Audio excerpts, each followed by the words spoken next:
LeBron James sends a promise to Lakers Nation. The question is, will it be fulfilled or will it just be a false statement or a false promise? I tell you what, looking at their situation right now, it would be a false statement or a false promise. Unless they make any changes in the lineup in regards to maybe Russell Westbrook coming on with the second unit of what their current team they have now, or to avoid any issues as far as Russell Westbrook being a turnover machine more than what he is and having some of his ways, marinate on other players. Maybe not play him that much in the fourth quarters, because honestly, if he's in there in the fourth quarter, if he's in the beginning of the game, if he's in there at any point in time, it's going to be turnover city. And that's exactly what the Lakers have become, a turnover worthy type team. And on top of that, they don't play defense.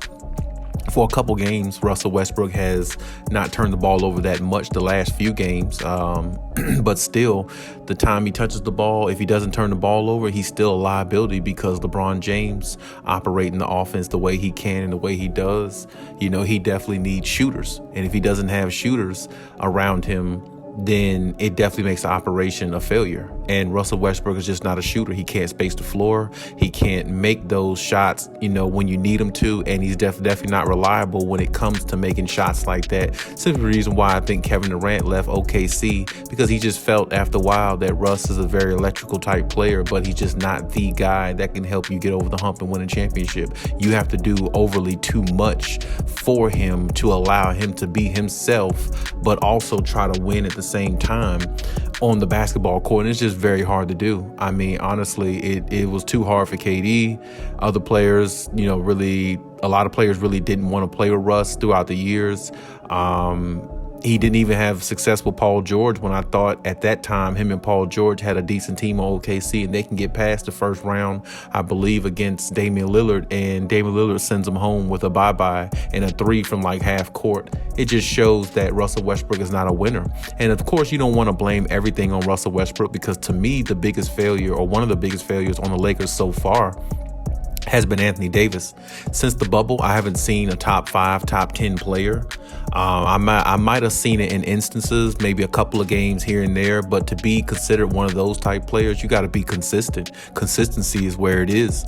And if you're not consistent, then you're not going to put your team in the best position to win, and you're not going to be at your best to allow your team to play better for them to win as well. And these are the type things that are hindering the Lakers. Now, LeBron sends out an apology to Laker Nation, but when you look at it, is Laker Nation supposed to believe that if the lineup stays the same, or do they need to believe that, or is it believable if they make changes and make trades, which is possible to happen? But at the same time, like I said, if you look at the Lakers and the way they're constructed, giving up too much for maybe one player could be detrimental, but it also can be helpful. But it also depends on who you give up and what you get in return. And that's just the way trades work in regards to whether it betters your team or keep you stagnant, or lowers your chances of winning a championship. Now, of course, Lakers Nation, they only want championships. Lakers as an organization only want championships. They're not concerned about anything else. So if the magnitude is that high for them to achieve championship success,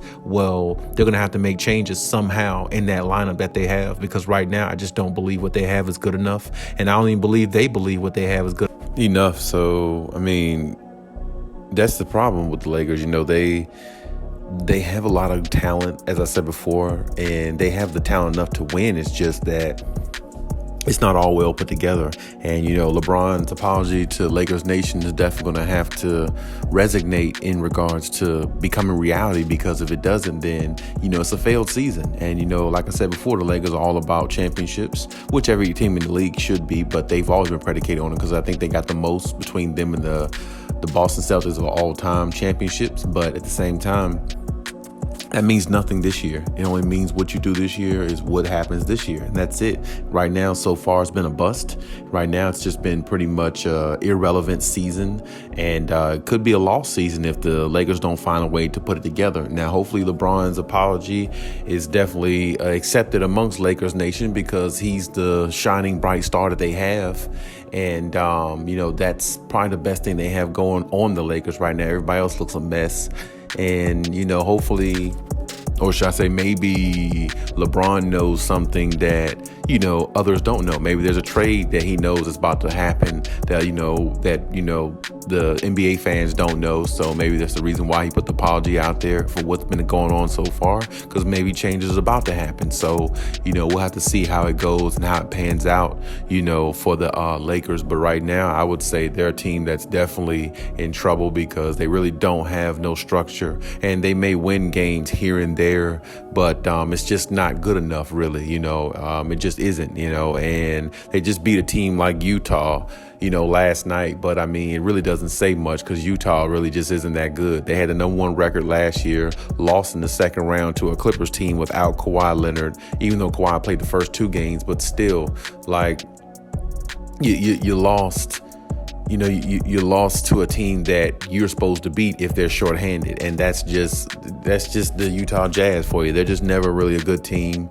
Nobody never really respects them, and nobody never really gives a damn about them, honestly. I do like Jordan Clarkson. Shout out to him, though.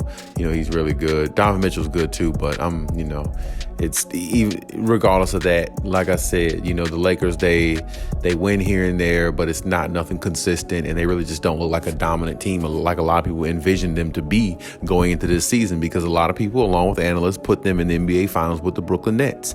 And I hate when people do that, because you don't know how well a team is going to gel. You don't know how well they're going to play, and you can't discredit all the other 28, 29 other teams in the NBA, who have an opportunity to win as well, because at that point in time, the season didn't even start, and everybody was putting this team ahead of everybody else like they were just at the forefront. Now, of course, you would say because of Russell Westbrook, LeBron, and AD, but AD hasn't been a top 10 player since when? The bubble. And LeBron James is getting older, and Russell Westbrook is in his 14th season, and he doesn't even look like the Russell Westbrook of 3, 4, 5 years ago with the blazing speed and moving to the basket. And I'm not saying he still doesn't have that, but his game just doesn't fit with what the Lakers are trying to do. His game fits when he's trying to get stats. His game doesn't fit when you're trying to win championships. And that's just the way it is. It's not a rule that's been made up. That's just the way it is. You got to play a certain way to win championships. You got to sacrifice some time to win championships, especially if you're on a team with multiple superstars. And I don't know if Russell Westbrook can sacrifice too much, because if he does,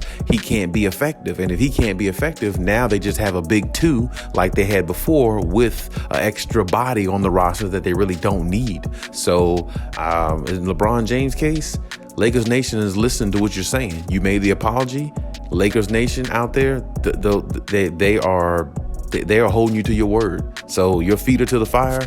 You better make something happen, because if you don't, then hey, that's an easy way for fans to turn on you, or, for them not to believe in you too much anymore, or, whatever the case may be. And I'm not saying Laker Nation is going to do that, but what I'm saying is people hold you to your word. And if you say it, you damn sure got to live up to it. But hey, that's my take on the situation. Leave any comments in the comment section. As always, let me know what you think. And hey, Khaliis out.